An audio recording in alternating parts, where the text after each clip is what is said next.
Seulement le rail est très flexible. Donc vous arrivez dans les wagons et ça fait de la distorsion malgré les courbes, malgré les passages dans les aiguillages. Eh bien le rail se tord hein, facilement et vous avez 400 mètres de long d'un seul tenant de rail. Hein. C'est assez impressionnant. Bien, il passe sous la voie ferrée. Et vous allez voir tout à l'heure au passage de précaution. Alors voilà, ces wagons là sont chargés directement dans les carrières de production. Ouais. Et ils vont, tout à fait, oui, et ils vont directement donc sur le chantier, sur la voie. Sur la LGV Est, les trains de ballast étaient déchargés. Donc il y avait un stock de sécurité, hein, enfin un gros stock d'ailleurs, pour monter le chantier.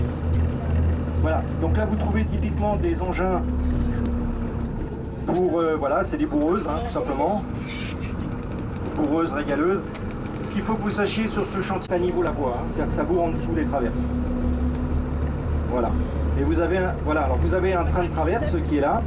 Et ce train de traverse, vous voyez, est prêt à partir demain sur le chantier. Enfin, demain, c'est même à 4h ou à 5h tout à l'heure.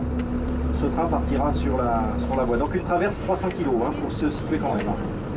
C'est pas un petit poids. Voilà. On va faire une petite... en ciment, une monobloc. Donc on va faire une petite pause là. Simplement, donc vous avez derrière vous donc toute une collection d'engins de chantier qui eux aussi vont partir en ligne. Quand on sera du côté de pause de la voie, et tout ça, il faut les entretenir. Et donc ici, vous avez même sur la droite complètement une fosse, hein, comme dans un garage, pour pouvoir accéder sous les engins, pouvoir faire les vidanges, les réparations. Et vous avez donc des mécaniciens. Donc les gens ici font l'entretien quasiment 24 heures sur 24 des engins. Hein, ce matin, ils y étaient encore, on est en dimanche. Et là, qui va durer jusqu'ici, fin 2010 quasiment, on aura fait le gros du chantier sera fini. Hein. À partir de fin 2010, il va à peu près, on va démarrer les essais. Et pour les la lignée de Joko. Voilà. Non, tout est démonté. Et tout partira certainement sur la LGVS ou sur une autre ligne LGV. Il faut savoir qu'il y a déjà des choses qui viennent de la LGVS qui ont été mises là, et puis ça circule de chantier en chantier. On va avancer un petit peu. Donc là, vous avez des traverses, des rails.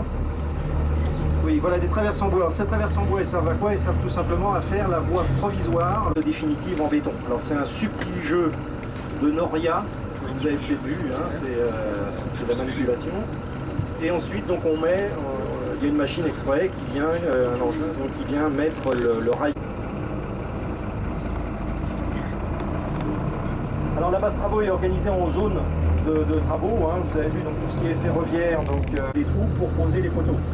Tout ça se faisait en mode ferroviaire, on déroulait les câbles après, etc. Maintenant, on ne fait plus du tout ça. On va s'arrêter un peu plus loin. Maintenant, on ne fait plus du tout ça. On pose tout ce qui est câble en long, déroulage en long avec des camions. Ensuite, on pose les poteaux caténaires et ensuite, après, on pose la voile. Et tout ça a permis d'aller plus vite et d'être plus efficace et de mettre de moins en moins de temps pour faire une ligne TGV. Ça, c'est l'expérience qui joue. Alors vous voyez là par exemple que pour les poteaux caténaires, tout arrive, donc là vous avez des IPN, isolateurs, tout ça a été monté sur le site, c'est-à-dire qu'on plantait le poteau et après on faisait venir des gens à 5-6 mètres de haut pour aller faire ça sur le terrain. Chaleur, voilà, ça c'est toujours dans le même esprit vraiment de limiter les risques.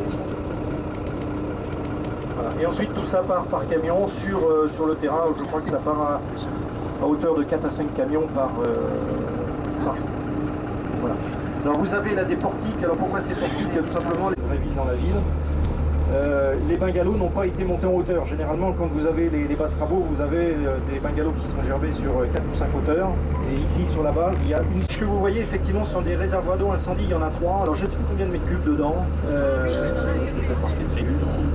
Donc c'est de l'eau pour les pompiers. Hein. Donc c'est une solution bien plus simple que de creuser des réservoirs. Hein, Donc c'est des réservoirs souples. Voilà. Ils sont déroulés après.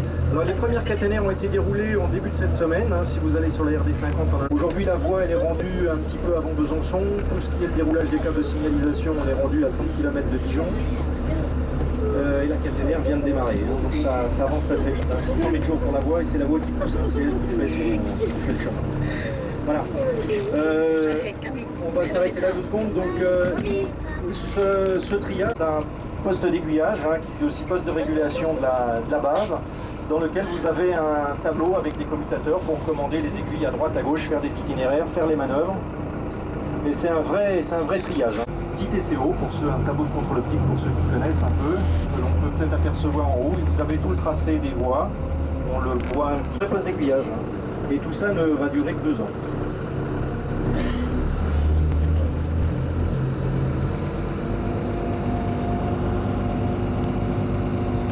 On revient au... un petit peu plus loin sur la gauche, vous allez voir un portique. Alors là aussi, c'est un souci d'environnement, tout simplement. Non,